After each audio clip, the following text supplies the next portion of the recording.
Hey everyone! Today we got an interesting topic that we're going to talk about. And it's the fact that there's an issue in the United States that a lot of people are unaware of. And the issue is that we make tons and tons of trash. Literal tons and tons of trash. In 2017, the National Overview reported that the United States made over 267.8 million tons of trash.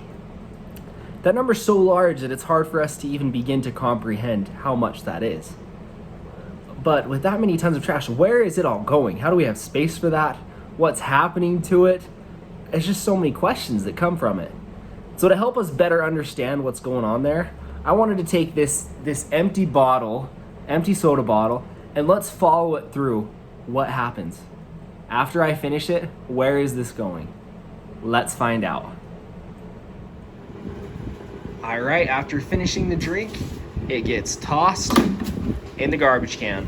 All right, and once that bag gets full, we go ahead and take it out and throw it into the outside garbage can. All right, so the final stop for that bottle is going to be the landfill. And the landfill is a disposal site where they're going to take all that waste and put it in one place, bury it, and let it begin to start breaking down and decomposing. And for anyone that's been to a landfill, it is an overwhelming sight. You go look around and there's just trash, garbage mountains as far as the eye can see. Especially one I've been to in Wyoming, it's just crazy. You're like out walking on the disgusting decomposing things. It's this weird chalky sand stuff that gets all in your shoes. The smell is awful. There's just seagulls, rats, mice, like all these disgusting things just running around throughout the trash. The smell is horrible. Just a lot of nasty things at the landfill. And with producing over 200 million tons of waste a year, those landfills are going to fill up. And as they do, they just have to keep expanding, where they'll cut bigger holes to just keep expanding that landfill, or they open up a new landfill. And that just makes me think, like, we live in such an amazing, beautiful world. How much of that are we gonna allow to be filled with trash? I think I don't want to give it anymore. It ruins wherever we put these landfills. So with the landfill, another issue is that the trash doesn't decompose quickly. But as it does decompose, a lot of the substances in there break down into harmful things. So for example, a lot of electronics end up in the landfill. And electronics often contain mercury, arsenic, cadmium, PVC, acids, and leads. And as those substances break down, they form a toxic substance called leachate. And landfills try their best to contain the leachate, and they're doing much better as years go on.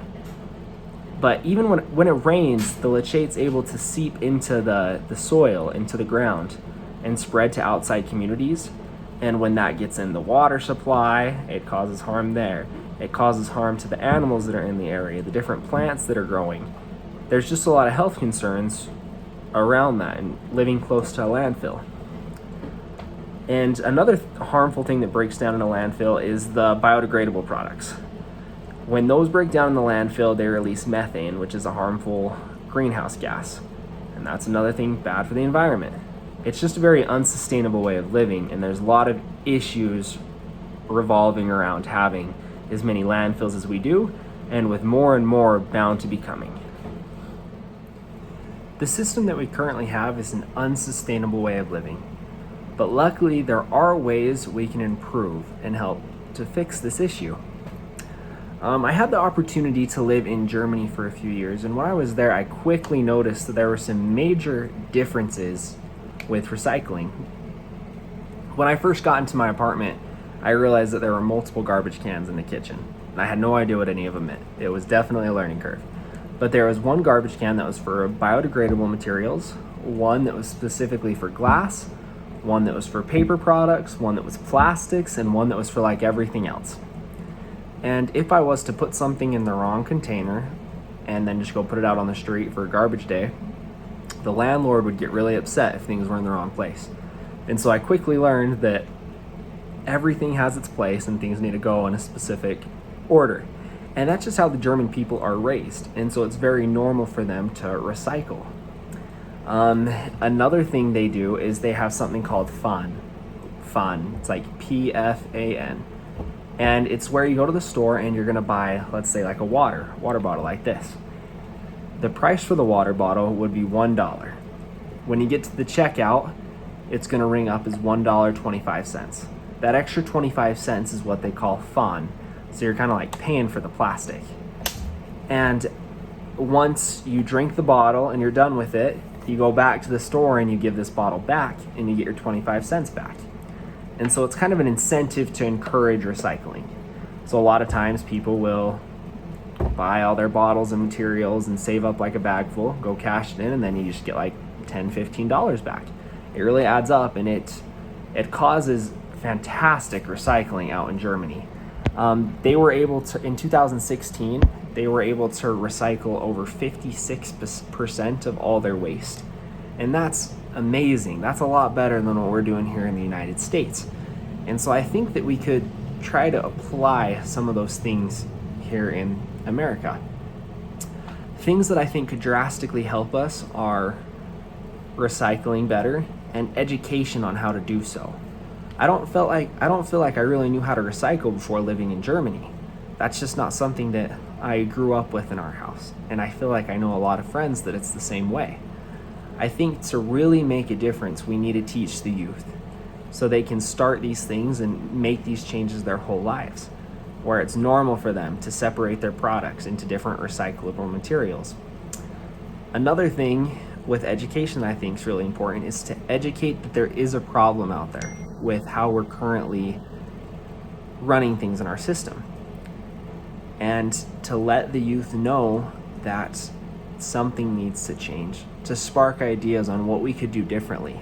Because recycling will definitely help in being smart with things, but that's still not a fix to our huge waste management problem.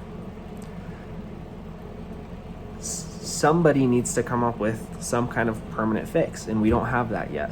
So I think educating people on this problem could get new thoughts and new solutions on how we could really make a change. And there we have it. Landfills do cause a lot of issues, but it's not too late to make a difference. I love this amazing planet that we have, and I want to be able to pass it along to our children and our great-grandchildren, that they can appreciate these natural beauties that we have. I don't want them to have to live in a giant dump or landfill. Let's all do our part to make a difference today to help have a better future tomorrow. Thanks for watching.